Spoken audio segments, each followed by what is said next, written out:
দেখে তখন কথা বলতে ভালো লাগে, তাই না ভাইরা? তাই না সাংবাদিক ভাইরা?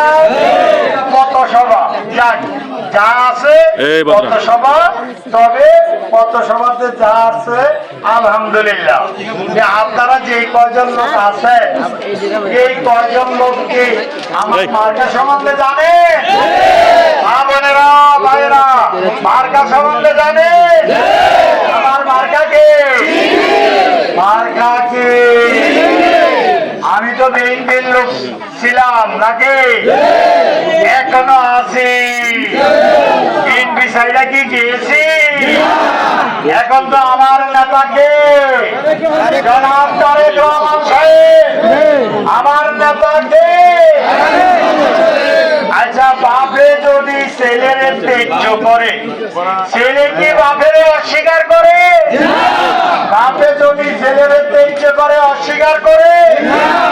আবার ছেলে যদি ভালো ফল করে, বাপে ছেলের কোলে করে নেয় না? ভাই ভাইরে যদি তেজ্য করে, তুই আমার ভাই না, ভাই যদি ভালো রেজাল্ট করে, ভাইরে কি কোলে তুলে নেয় না? নেতা যদি তার কর্মীরে ত্যাগ করে, আবার কর্মী যদি ভালো ফল করে, কর্মীরে আবার বুকে টেনে নেয় না?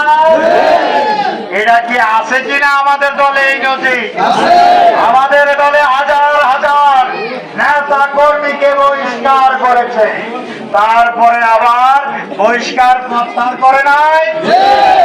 আমাকেও বহিষ্কার করেছে একটা কুচক্রী মহলের কুচক্রিতার কারণে, কিন্তু আমাকে বহিষ্কার আদেশ প্রত্যাহার করে আমাকে 2008 সালে মনোনয়ন দেয় না। আপনারা এই জনগণ যদি আগামী 12ই ফেব্রুয়ারি জনগণের মার্কা চিংড়ি মাছ মার্কায় যদি ভোট দিয়ে আমারে জয়যুক্ত করেন, আমার নেতা কি আমাকে নিবে না? তাহলে যারা ভুয়া কথা বলে, এরা ভুয়া, এরা আরেকটা বিক্রি করে। মা বোনেরা, ফ্যামিলি কার্ড, ফ্যামিলি কার্ড ওদের বাপের, ফ্যামিলি কার্ড ওদের বাপের, ফ্যামিলি কার্ড হবে সরকারের। এবং আমার নেতা তারেক রহমান সাহেব যদি ক্ষমতায় যায়, তাহলে ফ্যামিলি কার্ড দিবে তার মাধ্যমে। ওরা যদি হেরে যায়, তাহলে আমরা যদি আমাদেরকে জিতান, কার্ডটি আমাদের মাধ্যমে আসবে না? ওদের সাথে যারা আছে তাদের কাছ থেকে ফ্যামিলি কার্ড নিতে হলে 5-6 হাজার টাকা দিতে হবে। আমার সাথে যারা আছে তারা বিনা টাকায় আপনাদেরকে ফ্যামিলি কার্ড দিবে। তাহলে আমাকে জয়ী করবে, ওদের সাথে যারা আছে তাদেরকে জয়ী করবে।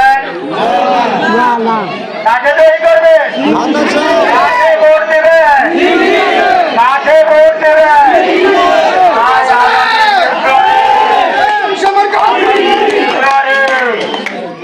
আমার মার্কা এবং এই জনতার মার্কা হলো চিংড়ি মাছ।